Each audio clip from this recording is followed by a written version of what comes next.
not just simple gaslighting about the price of gas.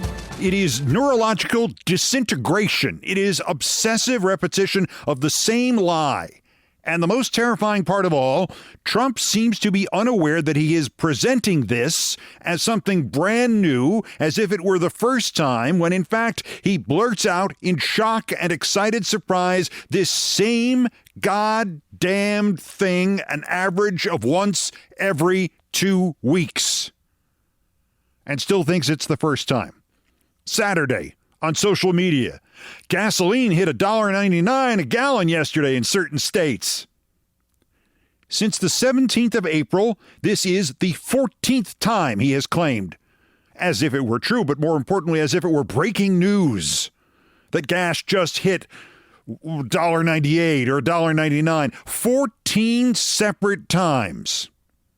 And each time he has been expecting the world to share his surprise. It's the goddamned Adam Sandler, Drew Barrymore movie, 50 First Dates, where she has no short-term memory and every day she forgets that they're dating. Only this is the president of the United States, not Drew effing Barrymore, and every day, or nearly every day, he forgets where the F he is and what the F just happened. Even about the price of gas. April 17th, quote, you have gasoline that hit $1.98 yesterday in a couple of states. April 18th, the next day, literally already forgot. Quote, gasoline in 3 states hit $1.98 a gallon. April 22nd, quote, I see that we had a couple of states where gasoline was at $1.98 a gallon. April 23rd, gasoline is less than $2 a gallon in Alabama. May 2nd, quote, gasoline just broke $1.98 a gallon, lowest in years. May 19th, quote, they're buying gasoline now for $1.99. And by the way, they had asked him about cutting SNAP benefits. July 1st, quote, gasoline just hit $1.99 in 5 states. July 1st, minutes later, quote, we just hit in 5 states $1.99, $1.98. July 9th, quote, there's 2 states, 3 states that were selling gasoline at $1.99. You haven't seen that for a long time. July 22nd on Twitter, quote, we hit $1.99 a gallon today in 5 different states. That got a community note. Then something happened. Nothing till October 29th, and on October 29th, quote, we're going to see $2 gasoline pretty soon. November 6th, quote, we're almost $2 for gasoline. December 2nd, quote, $1.99 in some places. We're going to be, I think, at $2 a gallon. We could even crack that at some point. And then, December 6th, Saturday, back to gasoline just hit $1.99 like he hadn't mentioned it 14 times in 28 weeks. So what about that brief pass-by of reality between July 22nd and October 29th, where he got a vague idea that what he'd been saying or thinking about $1.98 a gallon of gas was not reality, when his broken brain apparently reset and he decided it had not happened yet, but he had new breaking news that it would? I will point out, reminding you first of the logical fallacy about how event A can happen and then event B can happen, and that does not automatically mean event A caused event B, that October 29th was 2.5 weeks after his physical at Walter Reed with the MRI, and God knows what else, but now he's got a giant patch bandage above the veins on his right hand. Here we have in real time evidence of Trump's dementia. And I use the term dementia generically. It could be any neurological crisis. But here is a log of him saying the same thing, wildly untrue, mathematically off by roughly 50%, of not just saying it 14 different times, but saying it with the delight and surprise and pride, and for him, the sincerity of somebody who just found out the good news. And that is a classical symptom of neurological collapse. Gaslighting.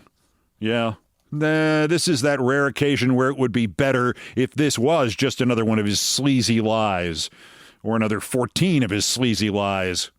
Like his unshakable stupidity about political asylum being the same as insane asylum. For once, it is not his deception that matters. It is his personal conviction that it's new.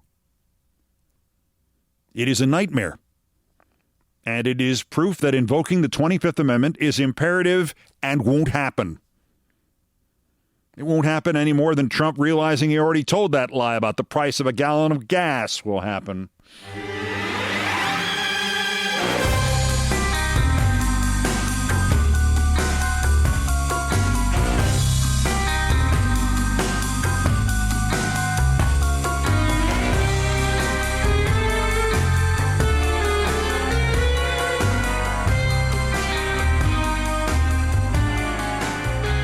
And incidentally, they have tracked down where the initial falsehood got into his brain and took up residence there as surely as if it were one of Bobby Kennedy's worms. In April, the oil industry reported that the price of unblended gasoline as it arrives in this country was, you guessed it, $1.98 a gallon. Of course, you cannot put the unblended gasoline in your car. It might blow up. The blending that is required before that can happen, putting it in your car, that is, adds about $1 per gallon. So gasoline, in fact, had just hit $2.98 a gallon, but he heard $1.98. And it is there and brand new and exciting to him every week and day since. Which leads me to the question, what's the price of pipe bombs these days? The FBI, this FBI, his FBI, arrests a guy for January 5th, 2021's placement of pipe bombs at DNC and RNC headquarters in Washington, and he reportedly has confessed and is a 2020 election denier, and this was placed somewhere behind the Soccer World Effing Cup as a lead news story, and the story had been sourced everywhere from NBC to CNN to Fox News. Not a deep state plot. Who'd have thunk it? Not a D.C. police officer slandered by Glenn Beck's website. Not somebody made up, fabricated by the now FBI Deputy Director Dan Bongino. And this happens and it's crickets.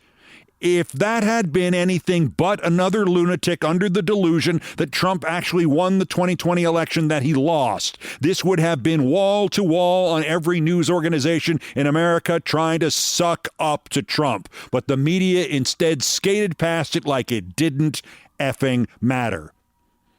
And somehow Bongino is still in office rather than in jail, even though even Sean Hannity called him out for his 2021 lies that this was anti-Trump or an inside job or a massive FBI cover-up. As massive as your hair, Bongino? Bongino proudly now says, quote, I was paid in the past for my opinions. One day I'll be back in that space. But that's not what I'm paid for now. I'm paid to be your deputy director, and we base investigations on facts. So formerly a lying whore, now not lying, just a Trump whore, and in the future a whore again. And if we're going to put you in any space whatsoever, can I suggest it be the space that contains the sun? Now, please let me circle back briefly to Trump's brain. Washington Post on what has become the airplane hangar he is building next to the White House. Quote, on Tuesday, Trump said during a cabinet meeting that the pile drivers operate all night and have created a disagreement in his marriage. The president says he loves the sound, while First Lady Melania Trump has asked him to make the constant pounding stop, a request he's denied. Sorry, darling, that's progress, Trump said he told her, unquote. What, was she on a Zoom call? Holy cow. The pile drivers operate all night. Just saying here, but I bet that's the first time Trump and Melania have discussed pile driving in like 18 years.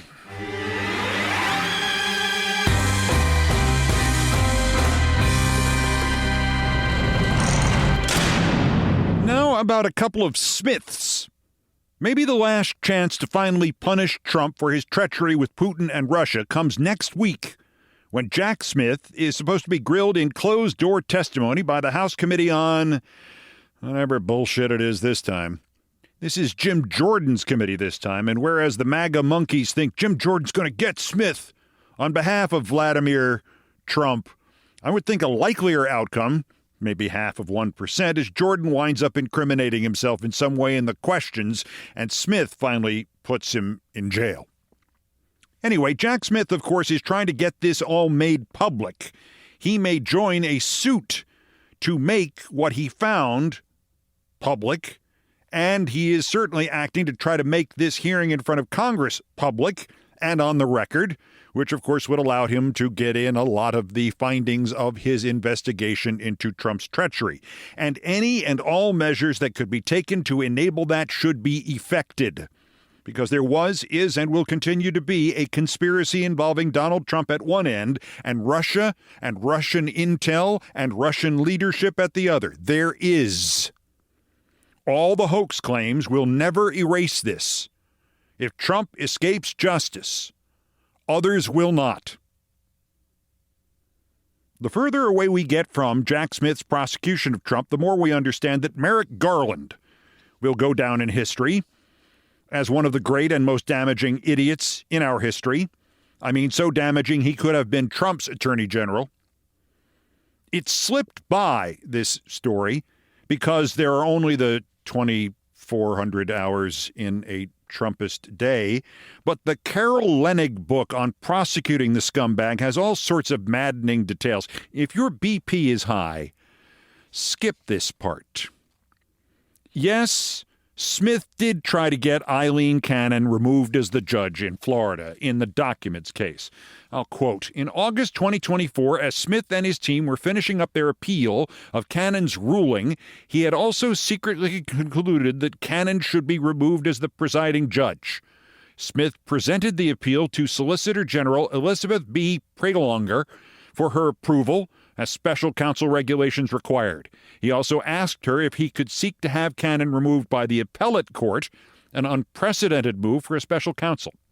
Smith's team believed Cannon had made decisions that strained the law or bypassed precedent, many of them favoring Trump. In one episode that had surprised prosecutors, Cannon issued a sealed order in August 2023 launching an investigation into potential prosecutorial misconduct, citing news reports.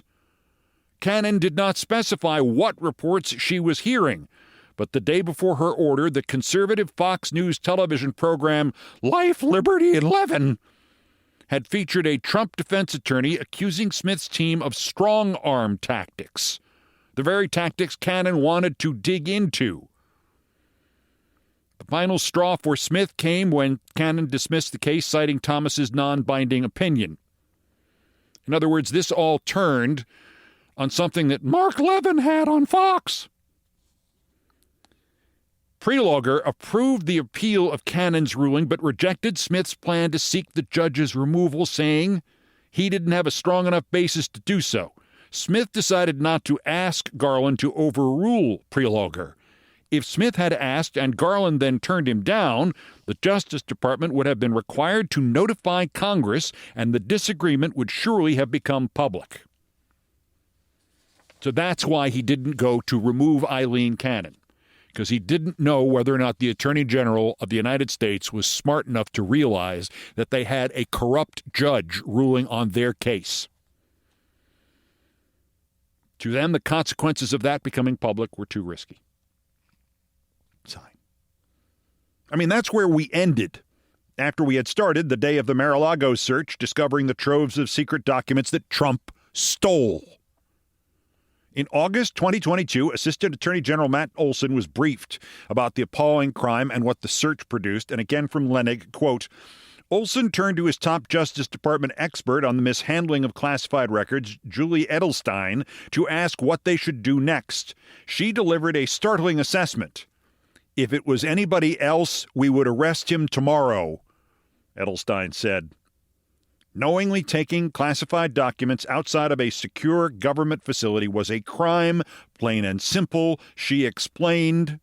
Trying to conceal them after receiving a May subpoena to return all classified records, as Trump had, made the crime far worse, she argued. But Olson's team knew that with Trump, all bets were off. The Justice Department would invariably treat the former president more gingerly. One more. Then we'll move on to Smith number 2. The failure of Merrick Garland. It's almost indescribably broad and far-reaching. Garland watched Cassidy Hutchinson, the courageous White House aide, at the January 6th hearings. He watched on TV, because why would he have pressed to get her testimony? What was he, the Attorney General? He had all the time in the world, after all. And it turned out he had virtually none of the smarts in the world. Lenig reports Merrick Garland turned to a colleague as Cassidy Hutchinson told her story and asked, "Did we know about her?" And the aide answered, "No, sir." Honestly, the attempts to prosecute Jack Smith and Comey and Tish James and the others are blights upon the history of human government. But if Trump went after Merrick Garland and tried to put him behind bars, I wouldn't lift a finger to stop him. There is one item of hope with Jack Smith. The watchdog group American Oversight got the 11th Circuit Court of Appeals to confirm that the former flamenco correspondent of the Miami Nuevo Herald, Eileen Cannon, has been guilty of an undue delay in ruling on the American Oversight suit to force the release of Volume 2 of the Jack Smith Report, the Smoking Gun Book. The court has given Cannon 60 days, which should be up right after the new year. But, of course, Trump has moved to block this because, after all, Eileen Cannon is his concierge judge. She's an employee of his. Someday. Now about the other Smith. Anybody remember Jill Stein, Chase Oliver, Cornel West, Robert F. Kennedy Jr.? Has RFK Jr. been in the news at all lately? Any of the other assholes who ran or pretended to run for president as nominal liberals or Democrats in 2016 or 20 or 24? I mean, remember that? Kennedy claimed to be a Democrat and a human being. And they were, of course, all funded by conservative groups and lunatics and even groups with direct ties to Trump and MAGA. Remember the spoilers, the stalking horses, the true enemies of democracy? I think the first 2028 version of them is now among us, warming up in the bullpen. And his name is Stephen A. Smith. Smith, as in Jack Smith, but without the, ethics or patriotism. You have heard here and elsewhere that Stephen A. Smith is running one of those campaigns to get people to convince him to run for the president because there's nobody else. Oh, if I have to, okay. He has been doing this for many months now on his hilariously knowledge-free political podcast and on the hilariously sheep in sheep's clothing conservative channel that claims to be a neutral news nation, the Nick at Night of old newscasters. And he's been doing this with multiple appearances on the show of his own friend, Sean Hannity. Now, just that should be enough to dismiss any notion anybody might have that Stephen A. Smith is a liberal or has an IQ in 3 digits or is a Democrat or is anything but a tool.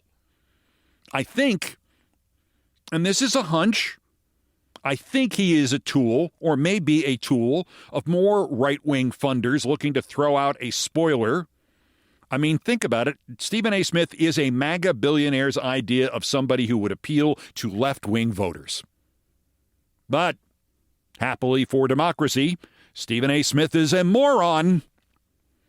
The ESPN Act works on ESPN because, honestly, it's a pretty good act. I say this as somebody who used to have a pretty good act on ESPN.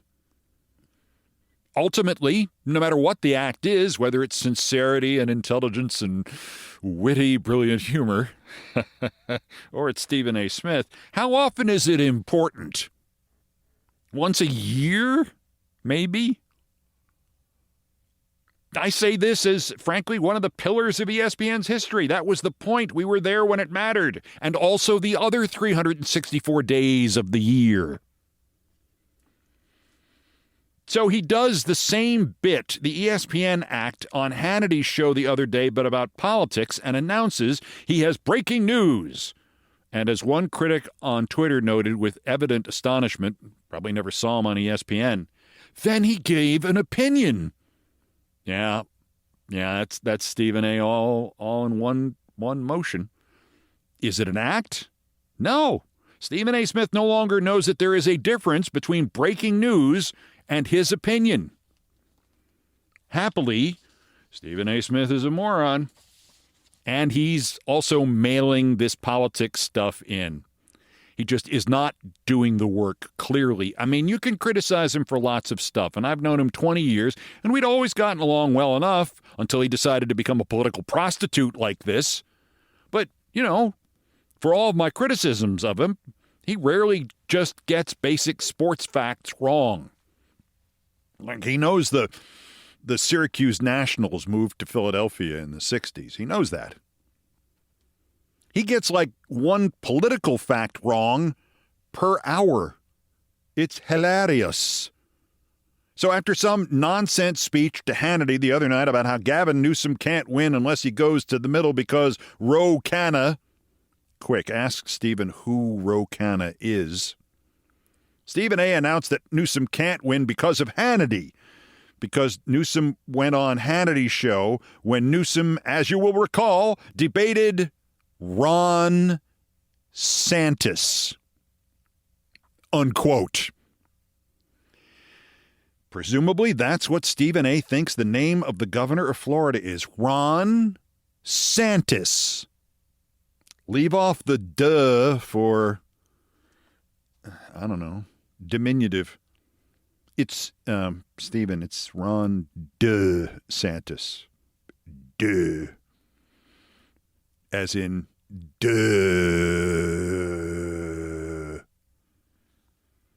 Clearly, Stephen A. Smith has conflated Ron DeSantis and Baseball Hall of Famer Ron Santo, and for good measure, disgraced ex-Congressman George Santos as well. Hell, throw in Simpsons character Santos L. Helper. Christ. If sports Stephen A. Smith were doing one of his phony debate shows with politics Stephen A. Smith, there would be nothing left of politics Stephen A. Smith but a tip on the bill for dinner of 1.5%.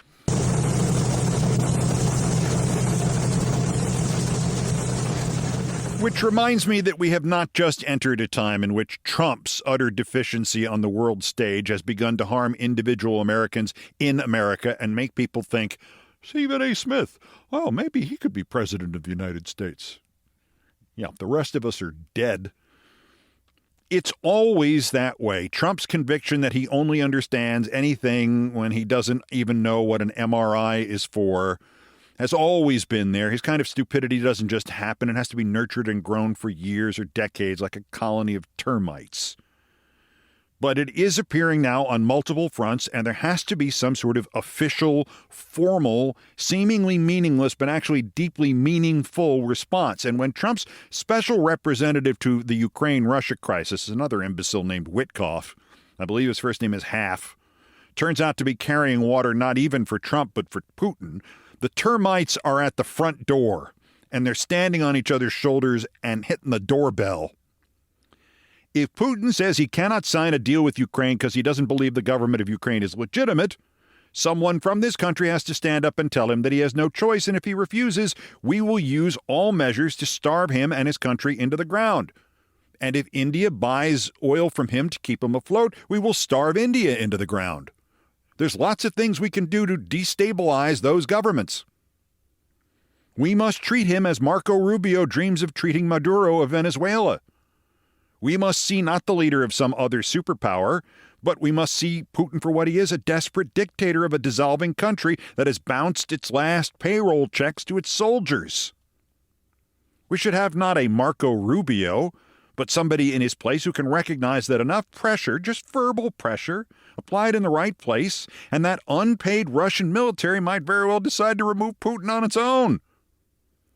So we damn well better get that message out to them and to Putin and to the rest of America, we, the sane people, we need to get the message out as loudly and quickly as possible. And of course, we can't. Officially, the Trump government is not an American government. It is corrupt beyond redemption. It is influenced, manipulated, controlled, owned by others who are not in this country. And so, since we can't, until and unless the Democrats amass enough of a legislative majority to impeach and remove this glowing orange turd and the even dumber people around him, until that point, we need what we do not have, which is a structure akin to the British opposition shadow government. The Conservatives in Britain have a shadow defense minister, a shadow chancellor, and senior shadow leaders who can, at a moment's notice, articulate their party's vision of foreign or domestic policy. When something big happens, you hear from the government, and then you hear from the shadow spokesman or the shadow secretary of whatever. We need that. That is why the support given to America's service members who have faced or will face illegal orders from a corrupt and lawless commander-in-chief and his moron Secretary of Defense, the support from the 6 members of the House and Senate, that should not be the end of that. That should be the template. There should be a show, a half an hour of that. 6 Democrats every week.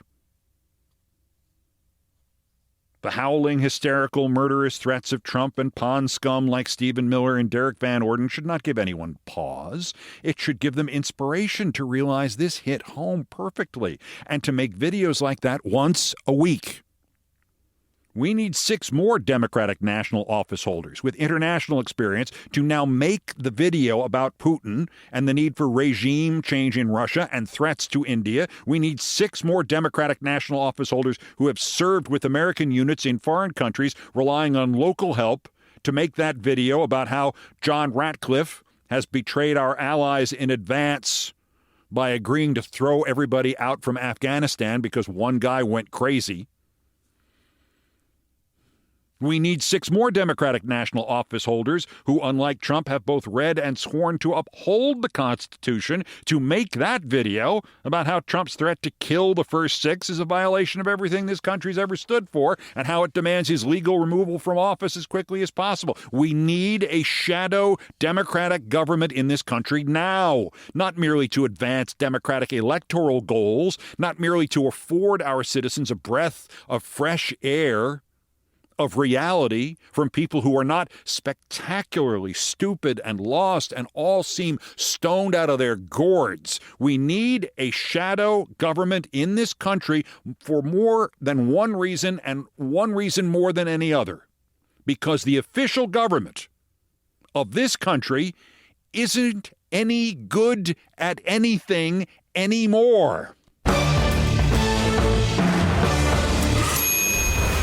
Now for the view of the competent people, here is Senator.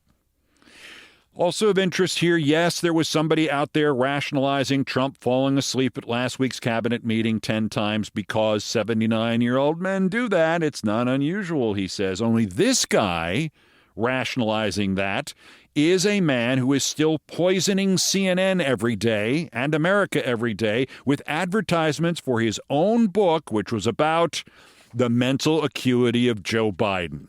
Yes, Jake Tapper, the worst person in the world, next. George Carlin, pleasure to have you here. Thank you. This is the best news show ever. I told that to one of your producers, and I want you to know that. I've seen them all, and it's just, especially the first 35 minutes. Thank you, sir. It's just unparalleled. I got bad news between you and I. We got 6 minutes to completely screw that into the ground. Okay, right? That's good.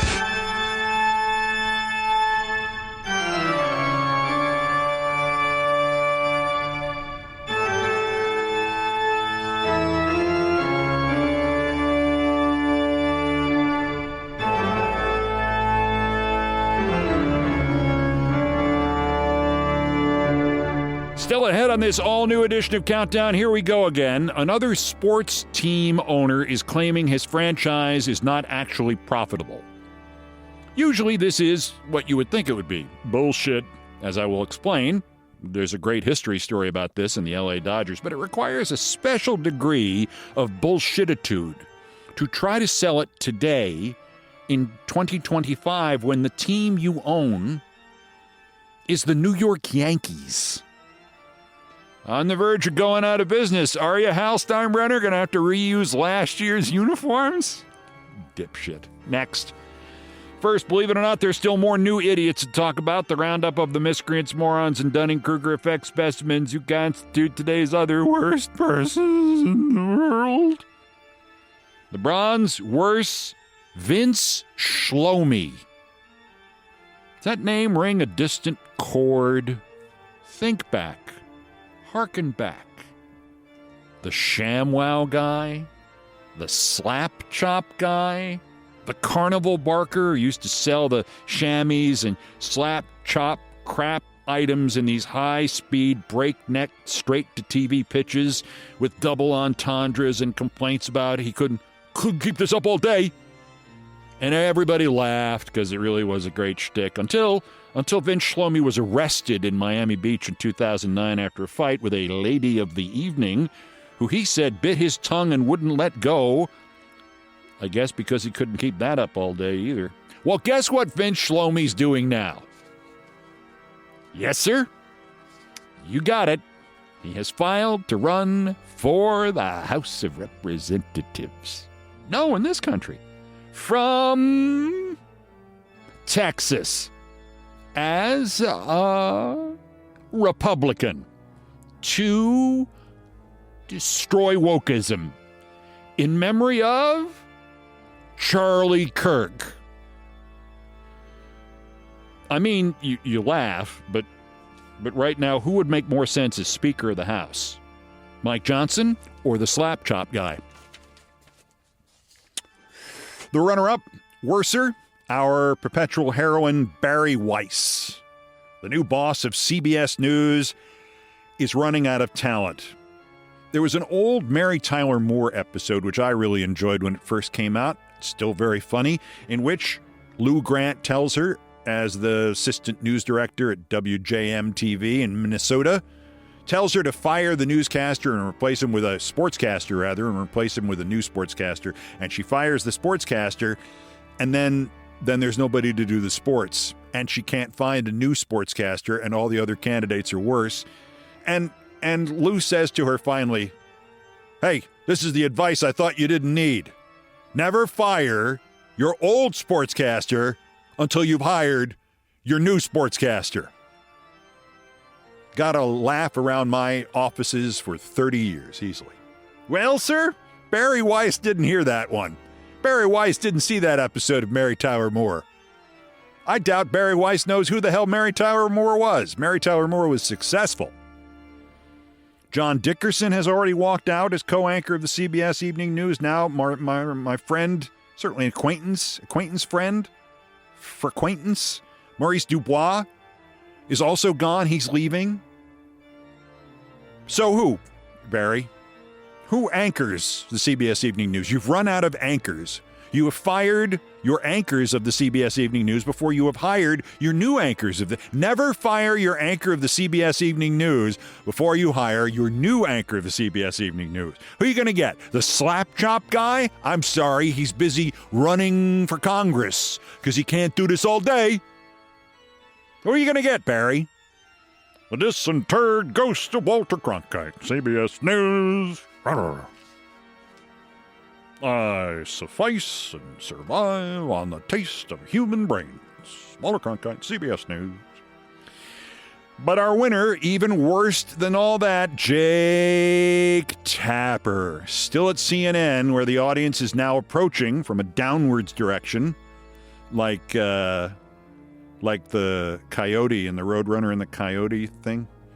It is now approaching downwards what we had there in terms of an audience when I got to CNN at the end of year one in 1981. No, it wasn't in black and white because they hadn't invented color TV yet. You may recall that Jake Tapper refused to fact-check Trump during the Trump-Biden debate last year, thus putting his thumb on the scale for Trump. And they had all sorts of wonderful rationalizations for it, but they put their their thumbs on the scale. I think that was his thumb. Then Jake wrote a book about Biden's frailty, and he spent the first half of this year selling it on CNN in the middle of the news every 14 seconds or so. Old flailing lost, old flailing lost, old flailing lost. Even after he was no longer president and the guy in the office was old and flailing and lost. So after last week's 3-hour Trump cabinet meeting where Trump kept falling asleep, Jake Tapper tried for quite a while to mock Trump and mock the Trumpist explanation that he was just keeping his eyes closed so he could concentrate on what the speaker was saying. And then Jake ran out of bullshit. He ran out of the ability to try to be neutral. Jake Tapper showed his real colors. He's 79 years old, Jake Tapper said earnestly. This is not abnormal for a 79-year-old to be sleeping. Jake, you're a whore, Jake, and a hypocritical one, Tapper. Today's other worst person in the world.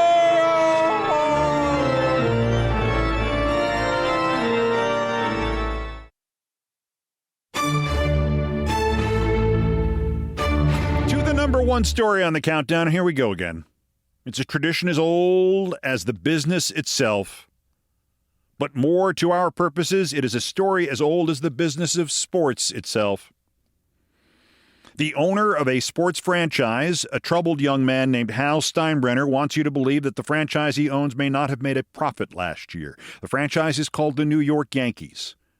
And if the New York Yankees did not make a profit last year, Major League Baseball should just go the hell out of business right now. Stop wasting all that money on the electricity bill to put the lights on in the stadiums. If it's that bad, just go away. Which it's not. Years ago, the Yankees banned me when I suggested that all that Hal Steinbrenner had in common with his father, my friend George Steinbrenner, was his ability to get angry instead of smart, which his father did occasionally, but which Hal does all the damn time. I suggested that to be certain, at least for me, to be certain that Hal was George's son, I would need to see a paternity test. Well, I still haven't seen it, and the Yankees being the Yankees, I have not been back at Yankee Stadium where they made me pay because I will not pay them again. Been back to work a couple of times. If I never go there again in my life, it's their loss. A reporter suggested recently to Hal Steinbrenner that Forbes magazine had calculated that while the Yankees' player payroll was over $300 million, their revenues were over $700 million. Is it fair, the reporter asked, to assume the Yankees made a profit last season? No, it's not fair, actually, Hal said in that wonderfully charming way of his. So you lost money? Or you broke even? I don't want to get into it. But that's not a fair statement or an accurate statement. Okay, Hal, sure. Forbes put the value of the franchise that his dad paid, it was actually about $7 million. They bumped it up to make the sellers, CBS, look a little bit better. About $7 million in 1972. Very little of it his own money. Forbes put the value now of that franchise that Dad paid $7 million for, a little over half a century ago, at $5.25 billion as of 2021. Now, Forbes says the Yankees are worth $8.2 billion. That's almost $3 billion more than just 4 years ago, and I can't even do the math relative to the price from 1972. $7 million, $8.2 billion. It's like 11 billion times more. $3 billion more than 4 years ago, Hal, but no, you didn't make money last year. How is that possible? Well, because accounting can make the money do everything except stand up and sing the score from Hamilton. And sometimes the accounting doesn't even have to be creative. I found this out decades ago when I worked local TV sports in L.A. And this story is secondhand, but I'm pretty sure Gil Stratton told it to me, and Gil was gold. If you've ever seen the movie Stalag 17, and if you haven't, you should, like right now, Gil played William Holden's right-hand man, Cookie, and Gil narrates the film, too. And he was in The Wild One with Marlon Brando, and he co-starred on Broadway with Judy Garland, and Gil was a baseball umpire, and Gil was the number one TV sportscaster in L.A. from 1954 to about 1975, and he stayed on the air so long that eventually he worked with me and then for me, and he never complained about that once. Loved the business, loved doing it, and he knew everything that had ever happened in Los Angeles. In a city that almost deliberately erases its past as quickly as possible, Gil was one of those living history books. And I always tell this one story of his whenever a sports owner or commissioner says his team or league lost money. After some research, it turns out the year of the story has to have been 1964. From the details in the anecdote, we know the Dodgers had won the World Series the year before, but had not been in the pennant race in the year in question. So that had to be 1968 or earlier, because one of the three men in the story, the Dodgers vice president Fresco Thompson, passed away on November 30th, 1968. So the 1964 season, which it has to be, ends at Dodger Stadium 58 years ago this week, late on the afternoon of Sunday, October 4th. The Dodgers have just won, but it's not enough to save them from a losing season, 80 and 82. Just under 14,000 people have paid to get in, which means 2,228,751 souls have dropped some cash into the till of the infamous Dodgers owner, Walter O'Malley. That was a lot of fans in 1964. The stench of Walter O'Malley reeks through history. He is still the villain in sports in New York City, where he moved the Brooklyn Dodgers out, something from which the borough of Brooklyn has never recovered, even though the historical record is pretty clear that the Dodgers did have an attendance problem in Brooklyn, and the city of New York did not think it was worth it to merely sell O'Malley the land he thought was ideal for a sports stadium. O'Malley was right about the land. The land is now where they put the Barclays Center, an arena, at public expense. O'Malley wanted to pay for his building himself. Anyway, back to 1964. A sixth-place Dodgers season has just ended, and either that day or the next day or the day after that, 58 years ago this week, one of the three men who basically run the franchise, Vice President and General Manager Buzzy Bavasi, leans in through the doorway of Walter O'Malley's office in Dodger Stadium, where the man who got rich foreclosing on mortgages during the Depression, including the mortgage on the Dodgers, that's how he became the owner. He is, as usual, sitting behind his desk, thumbing through accountant's ledgers, smoking a large cigar, and using a long plastic holder. "See you at the winter meetings, boss." O'Malley never looks up from his financial books. At least we had a decent fiscal year. I mean, with Koufax hurt and all. Now O'Malley looks up, and he growls. "What do you mean, decent fiscal year? We lost $2 million. Walter O'Malley does not now have to tell Buzzy Bavasi to leave his office because Buzzy Bavasi feels as if he has just been shot. "We lost $2 million, he thinks to himself. "We lost $2 million. $2 million. The hallway of the executive offices of the Dodgers on the Loge level of Dodger Stadium swirls around him. $2 million. Just 4 years earlier, when baseball had sold the rights to put an expansion franchise in that same city, Los Angeles, to Gene Autry, the price had been $2,100,000. $2 million was literally the price of a Major League Baseball franchise in the early 60s. Buzzy Bavasi staggered down the hallway. The sweat poured from every part of his body. His vision blurred, and he found it difficult to breathe. He almost fell into the open doorway of the third man who ran the Dodgers, the other senior vice president, Fresco Thompson. "Buzz," Fresco said with considerable alarm, "you okay?" Buzzy Bavasi barely croaked the word no, but the rest of the sentence he fairly shouted, "O'Malley just told me we lost $2 million this year." Fresco Thompson laughed, and now Bavasi's terror turned to anger. "What in the hell are you laughing at? $2 million! We lost $2 million! Don't you know what this means? We'll have to fire everybody. We'll have to trade Koufax. At least we have to trade Maury Wills. We drew $2 million, and we lost $2 million. And now the worst suddenly occurs to Buzzy Bavasi. Jesus, Fresco, he's going to fire one of us, isn't he?" Babasi had not noticed Fresco Thompson's laughter growing. "You Italian idiot, Babasi." Only Fresco Thompson did not say Italian. "How long you been working for this guy, O'Malley?" Babasi spit out the answer, 1950. Thompson calmly replied, yeah, nearly as long as I have, and you still haven't figured him out.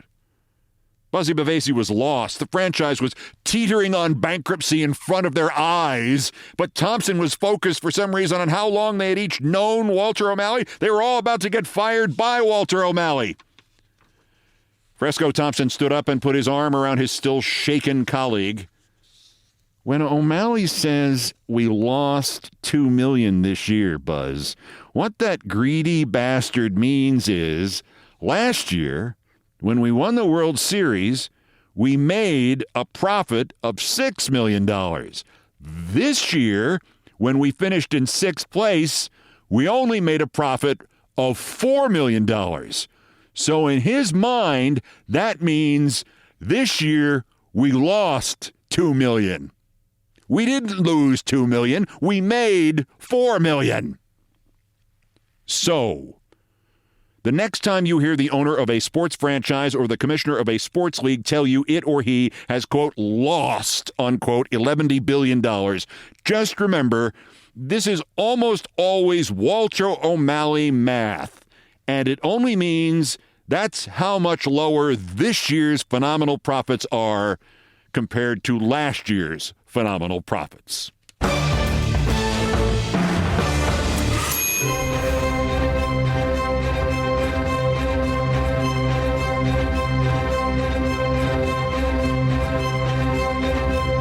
I've done all the damage I can do here. Thank you for listening. Most of our countdown music was arranged, produced, and performed by Brian Ray and John Philip Chanel, our musical directors of Countdown.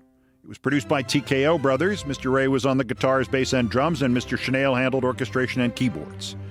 Our satirical and pithy musical comments are by the best baseball stadium organist ever, Nancy Faust. The Olbermann theme from ESPN2, written by Mitch Warren Davis, courtesy of ESPN, is the sports music. Why I didn't use it just now with the George and Hal Steinbrenner story, I don't know. Sorry. Other music arranged and performed by the group No Horns Allowed. My announcer today was from an interview I did in 2008 with the late, great, immortal George Carlin. Everything else was, as always, my fault. It's Countdown for today, day 322 of America held hostage again, but just 1,141 days until the scheduled end of Trump's lame duck and lame-brained term, unless he is removed sooner by MAGA and Jeffrey Epstein, or the next mystery MRI, or he drops a FIFA peace trophy on his own head, or who knows what. He put the medal on himself. Till the next edition, I'm Keith Olbermann. Good morning, good afternoon, good night, and good luck.